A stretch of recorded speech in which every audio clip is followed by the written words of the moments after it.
Bom dia, povo de Deus. Estamos aí de volta.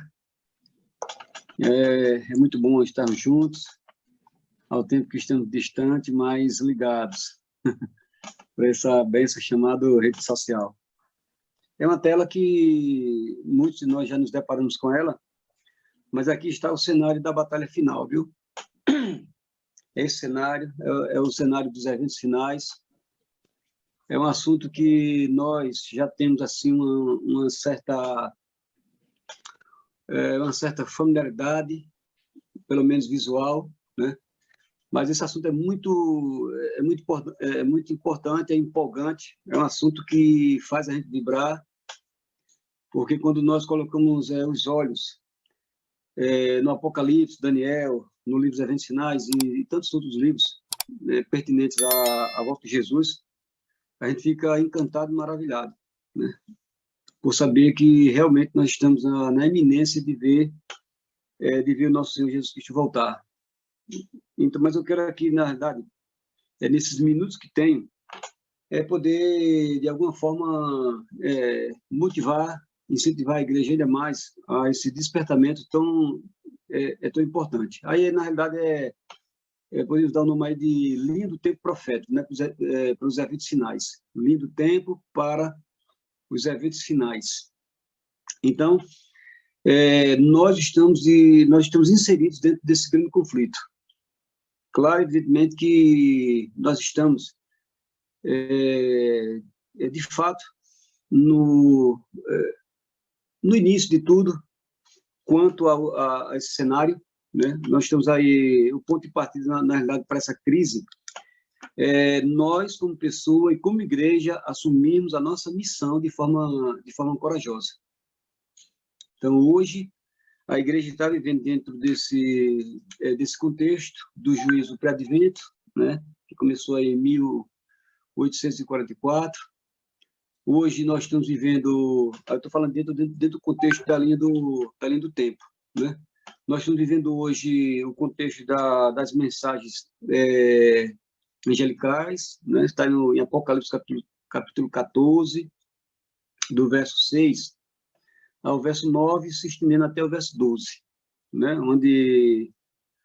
Onde o cerne da questão é pregar o evangelho eterno, é chamar o povo a que venham adorar o Deus único, o Deus triuno, o Deus criador, o Deus mantenedor, né? Essa é a primeira mensagem. A segunda é a proclamação de que caiu a grande Babilônia.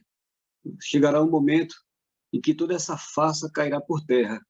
E, por fim, a terceira mensagem angélica, dentro desses eventos simultâneos, está a mensagem do terceiro anjo, em que ele está advertindo as pessoas que, se alguém receber a marca da besta, tais pessoas, na mão ou na testa, né, tais pessoas vão se deparar com o cálice da ira de Deus.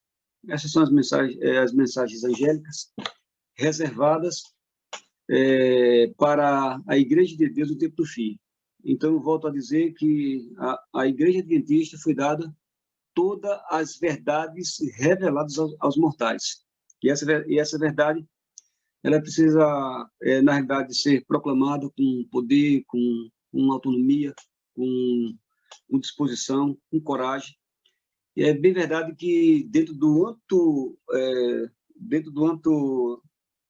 na visão humana, a gente fica cá com os nossos botões perguntando: será que essas coisas vão acontecer mesmo? Será que nós estamos realmente no tempo do fim? E muitas vezes nós engessamos o quadro, né? Esse cenário profético da batalha final, nos respaldando em Apocalipse, quando faz menção da igreja de Laodiceia, né? Que é uma igreja que nem é quente, nem é fria, é morna, ou seja, é uma igreja que contempla tudo, mas não faz nada. Mas isso é o que alguns pensam, né? Esse é um contexto é um texto fora do contexto, porque a igreja, embora sendo Laodiceia, né, nós já comentamos isso aqui em outros momentos, que embora sendo a igreja de Laodiceia, a igreja não triunfará como Laodiceia. porque ela passará por uma metamorfose, passará por um processo chamado reavivamento e reforma, né? Então, a igreja precisa hoje, dentro desse contexto de crise final, assumir a sua missão de maneira corajosa. Então, isso realmente trará muitas bênçãos. Mas, amados, o que nós enxergamos aí é que, se nós formos olhar direitinho, olha, o decreto dominical, a sacudidura, o selo de Deus, né? O sinal da besta, o alto clamor, a chuva serôdia, que está inserido aí, acontecerá paralelamente com o alto clamor, a perseguição. Se a gente for olhar direitinho aí, meus amados, nós temos 10 acontecimentos simultâneos. Hoje, nós temos, como estava mencionando, o juízo pré-advento, né? Foi a partir desse período em que se deu início à primeira fase do juízo, onde o nome das pessoas que haverão de habitar no céu estão sendo hoje passado em pauta, né? Levando em conta o que está registrado aí no livro de Apocalipse, no capítulo 20, por aqui o verso 12, onde diz que nós vamos ser julgados, né? Nosso julgamento é muito justo, porque é Deus que faz, e levando em conta o que está registrado nos livros. Ali nos livros não se acrescenta nada, nem se diminui nada. Ali não se escreve o que eu acho que eu penso. Deus, através dos anjos, registra tão somente aquilo que está sob nossa responsabilidade, né? Ele só registra as nossas ações. E nós temos aí também um outro acontecimento muito importante que está também se avolumando, são os sinais da volta de Jesus, baseado principalmente em Mateus capítulo 24, nós já dissecamos aqui em um outro momento, de maneira muito simplória, mas o suficiente para a gente entender que esse processo ele vai se avolumar, esse movimento ele vai como que um confronto com os inimigos de Deus, com Satanás, com os seus anjos e todos aqueles que, de alguma forma, não se firmaram na verdade. Então, quanto mais esse movimento global ele cresce, mais a ira dos inimigos de Deus também cresce. Então, o que acontece? O que, dentro desse contexto, é que está havendo uma coalizão, ou seja, dos servos de Deus. Então, quanto mais o povo se consagra, quanto mais se estuda a Bíblia, quanto mais as pessoas se devotam, quanto mais as pessoas oram, quanto mais as pessoas buscam o Espírito Santo, mais predispostas as pessoas ficam para passar por esse processo de reavivamento e reforma. Porque não há outra forma, não há outra maneira de permanecer ao lado de Cristo, né? Já tendo assim essa ideia, né, preliminar de como será a vinda de Cristo, como será a eternidade, sem passar por esse processo do reavivamento e a reforma. É necessário, ou seja, é necessário a atuação do Espírito Santo na nossa vida. Aí sim, dessa forma, uma vez ungidos, nós estaremos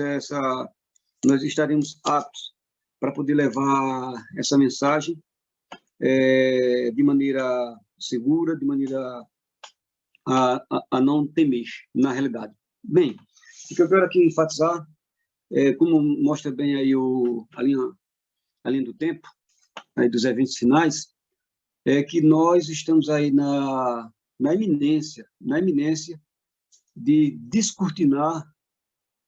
É evidentemente que dentro do processo que nós estamos tendo, algumas coisas estão acontecendo em segredo, sigilo total, né? Essa que é a grande verdade. Outros estão sendo bem maquinados, outros estão sendo bem trabalhados, né? Para ao tempo de Deus, ao tempo profético, serem postos como, quem sabe, uma forma de tentar reter essa pregação final, mas nada impedirá, porque nos bastidores da profecia, tudo está em movimento. Tanto as investidas do Espírito Santo, habilitando, abalizando, né, capacitando o povo de Deus a pregar as mensagens angélicas, bem como também o arqui-inimigo está, por sua vez, pelo outro lado, está também trabalhando, regimentando seu povo para tentar confrontar o povo de Deus e tentar reter esse movimento. Então, nós vimos aí que está aí no seu início, poderíamos assim dizer, o processo da sacudidura. A gente já viu isso em miniatura no seio da igreja. Nós estamos vendo aí também tomando assim um conteúdo mais forte que diz respeito ao selo de Deus e também ao sinal da besta. Então, nós estamos percebendo que a humanidade está caminhando para dois grandes posicionamentos: os que haverão de ficar ao lado da verdade e os que haverão de ficar do lado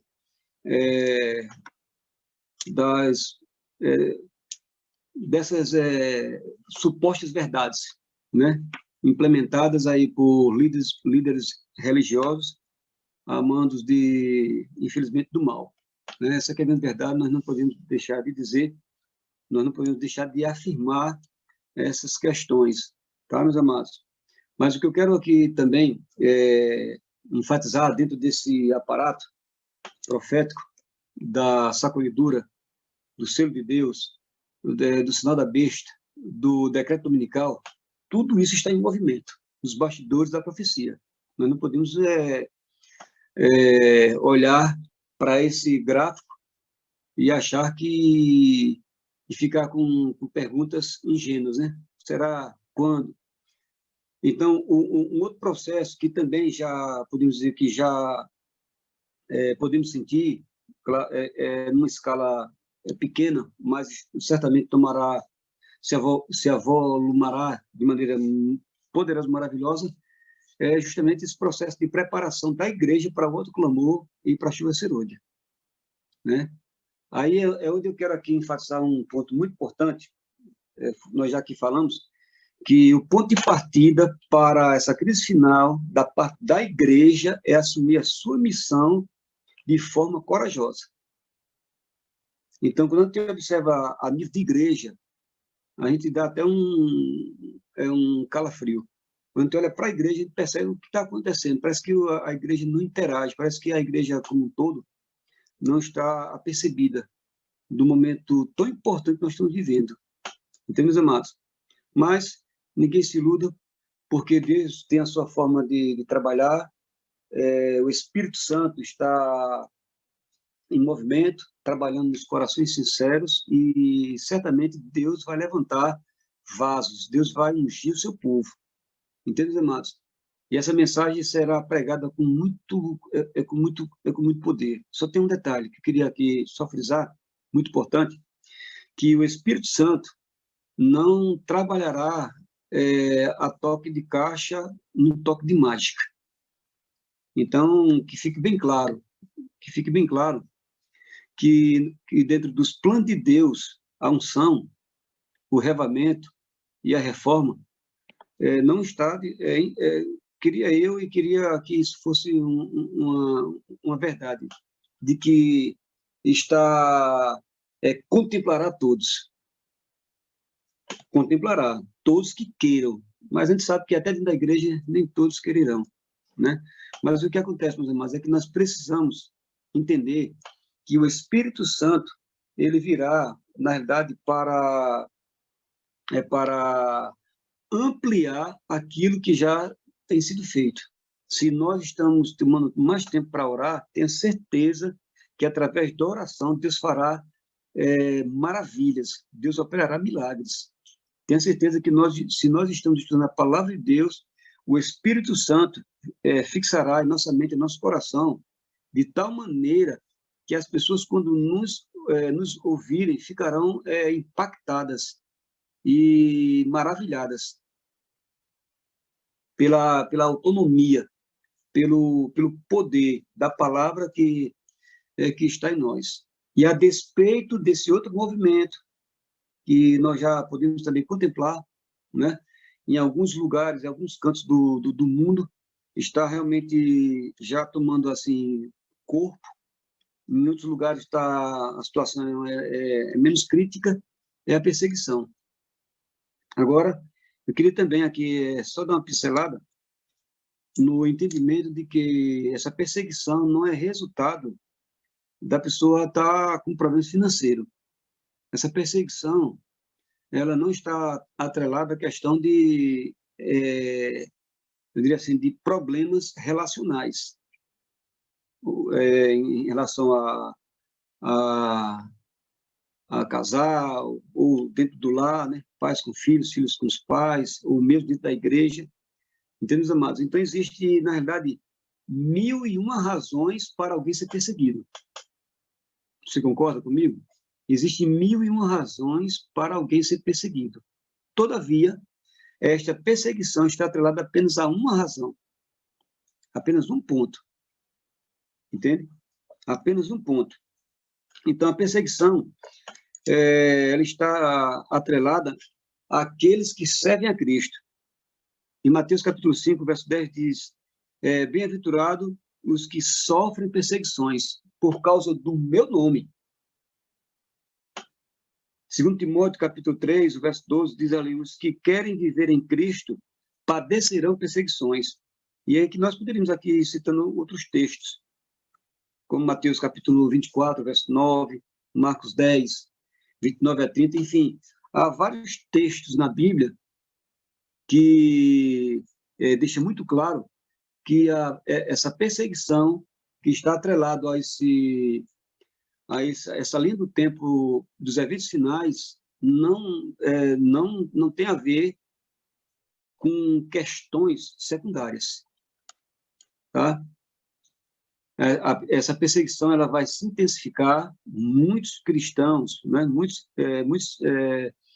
Muitas pessoas que têm essa mentalidade missionária, que abraçarão essa causa, muitas pessoas, entendem, amados, até esse ponto aí, se nós olharmos aí, ó, hoje, está se referindo aos dias, ao tempo hoje, em tempo real, né, no nosso dia atual, aí fala sobre o decreto dominical, é um evento que está para acontecer muito em breve.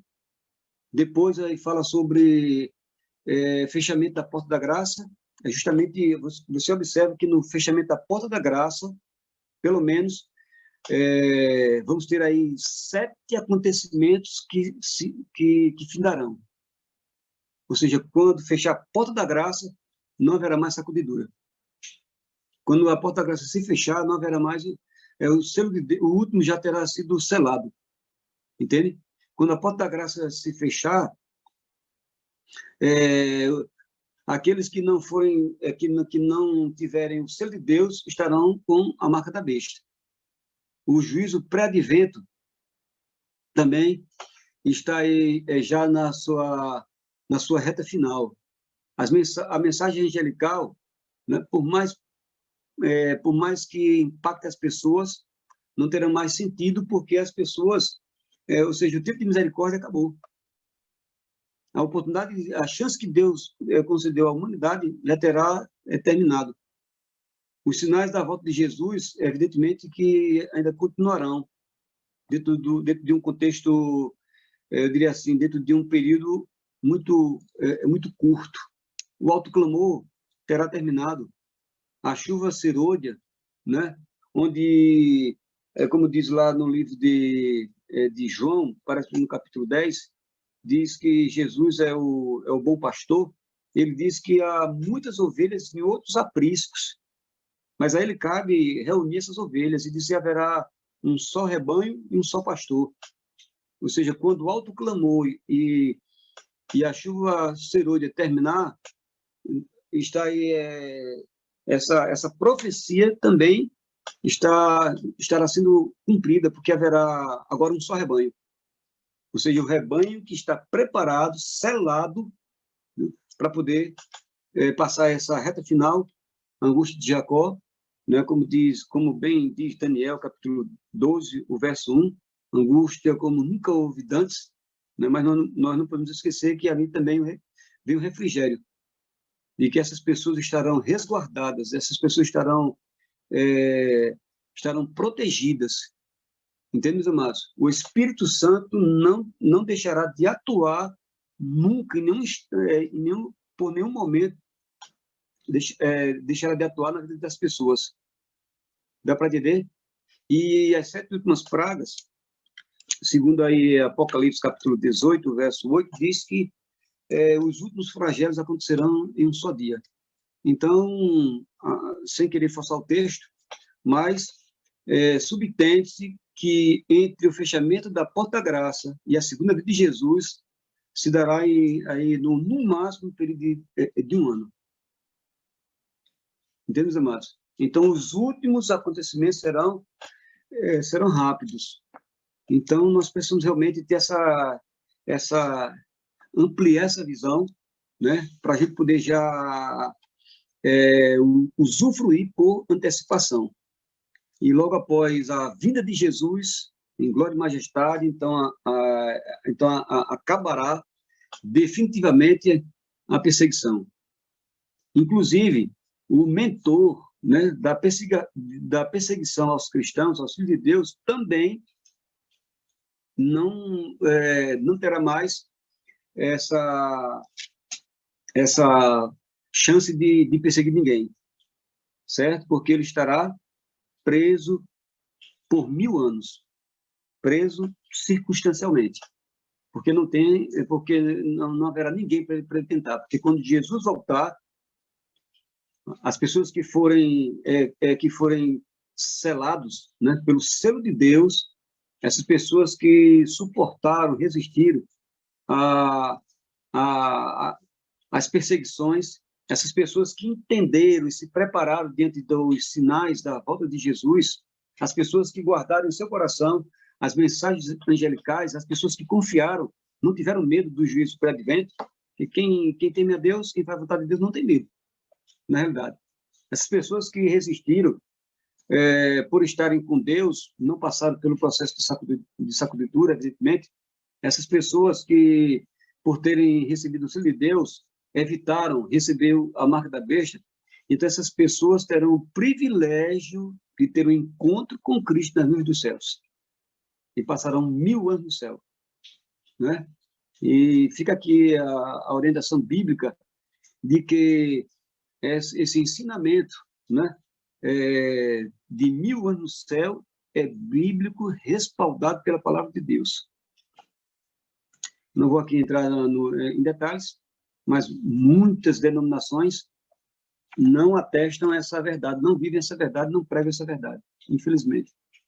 E essa é a segunda fase do juízo, né, evidentemente, durante esses 1000 anos lá no céu, quando os perdidos, né, que a Bíblia diz que é como a areia do mar, está aqui em Apocalipse capítulo 20, o verso 8, diz que cada pessoa que se perdeu, né, por decisão, por escolha própria, o seu nome será passado e o inimigo não terá jamais ele vai insinuar que Jesus foi culpado pela pressão de alguém.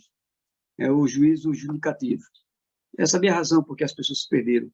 E quando passa essa fase, o milênio, então, meus amados, será a terceira fase do juízo, que é justamente quando desce a Nova Jerusalém, né? Jesus vem para implantar o seu trono de glória aqui na terra, né?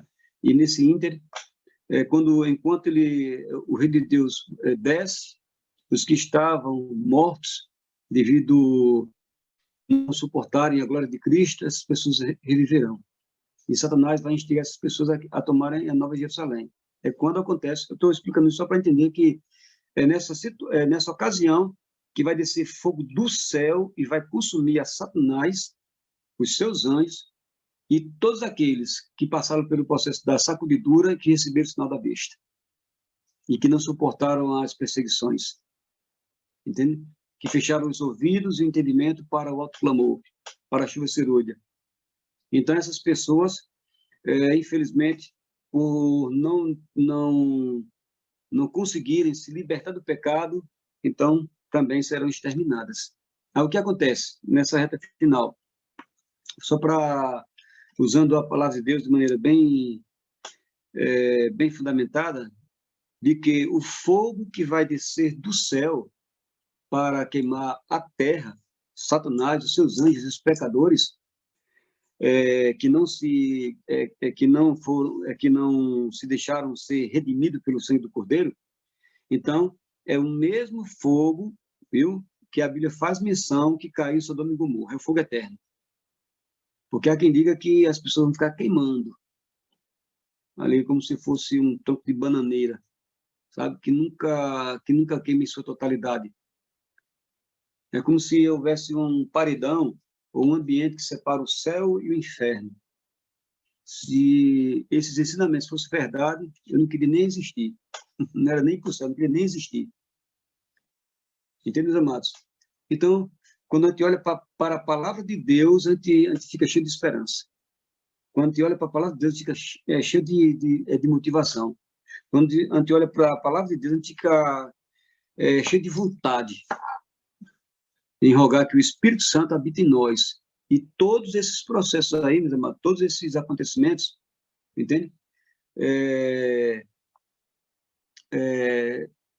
Certamente, cada um deles servirá para fortalecer os nossos vínculos, o nosso compromisso. Então, eu quero rogar, aqui indo para a parte final, que nós, como membros da Igreja de Deus, né, nós, como membros desse movimento global de reavivamento e reforma, desse movimento da pregação das mensagens angélicas.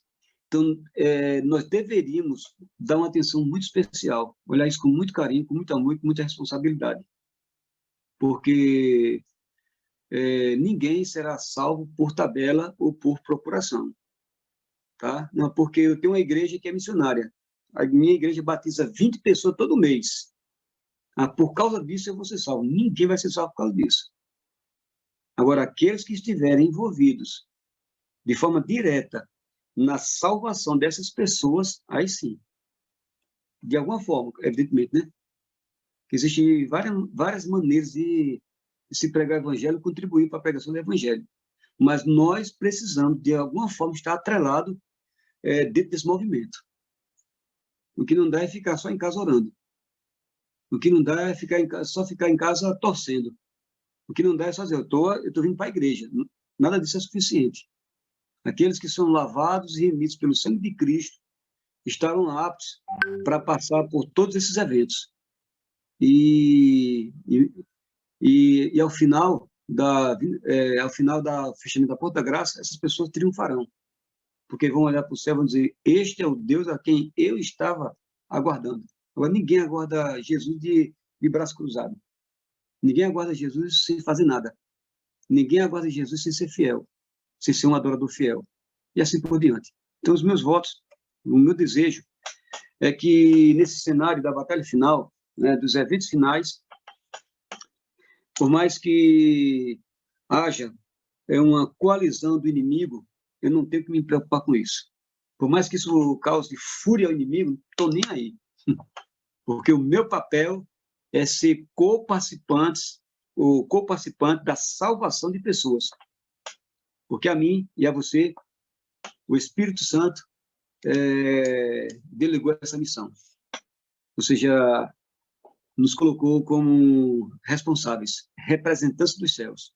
Eu quero perguntar a você que está aqui conosco, a você que está aí, que está dentro do nosso grupo, ouvindo a palavra de Deus, queria fazer aqui um apelo para poder encerrar com uma oração, tá? Porque não teria cabimento eu simplesmente encerrar e orar. Então, diante de todo esse aparato profético, nós temos o conhecimento teórico, mas nós sabemos que isso é muito, muito, muito pouco. Além do conhecimento teórico, você gostaria de dizer assim, pastor, Senhor Deus, diante de todos esses acontecimentos aí, do juízo para advento, das mensagens, dos sinais, da sacudidura, do selo de Deus, eu quero estar no meu posto. Eu quero fazer a vontade de Deus, eu quero me consagrar.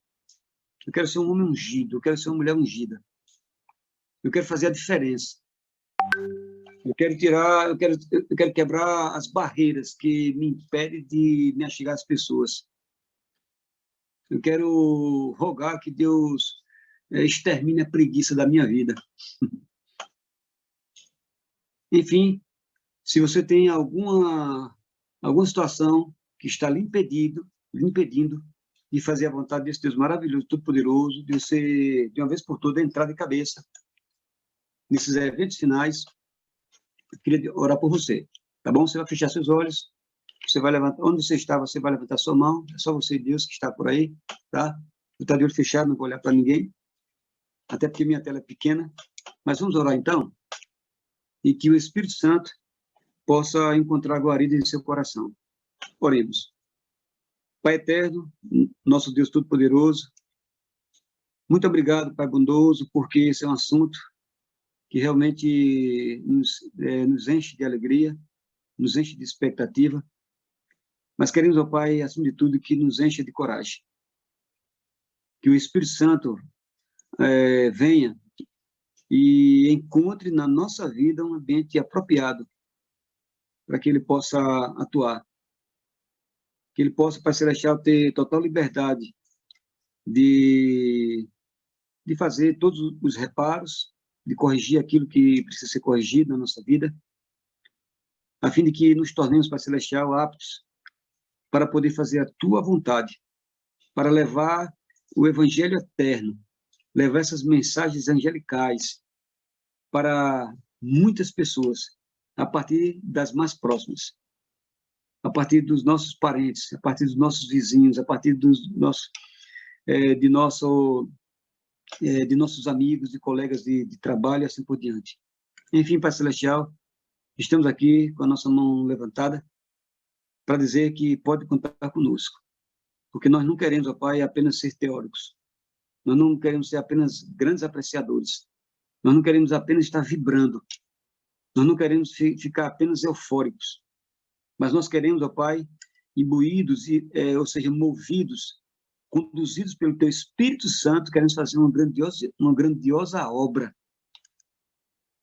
no intuito de permanecermos salvos em Cristo Jesus, através do Espírito Santo, e ajudar outras pessoas a que vivam também essa doce experiência. Um dia a Tua graça, a Tua paz, estamos de mãos erguidas para dizer que estamos nesse movimento e queremos assumir esse compromisso de maneira corajosa. Unge nossos lábios, unge os nossos olhos, unge a nossa vida, para que possamos ser fortes, poderosos, ao falar com a autoridade da Tua palavra, levando esperança aos corações necessitados. Em nome de Jesus, nós Te agradecemos. Amém.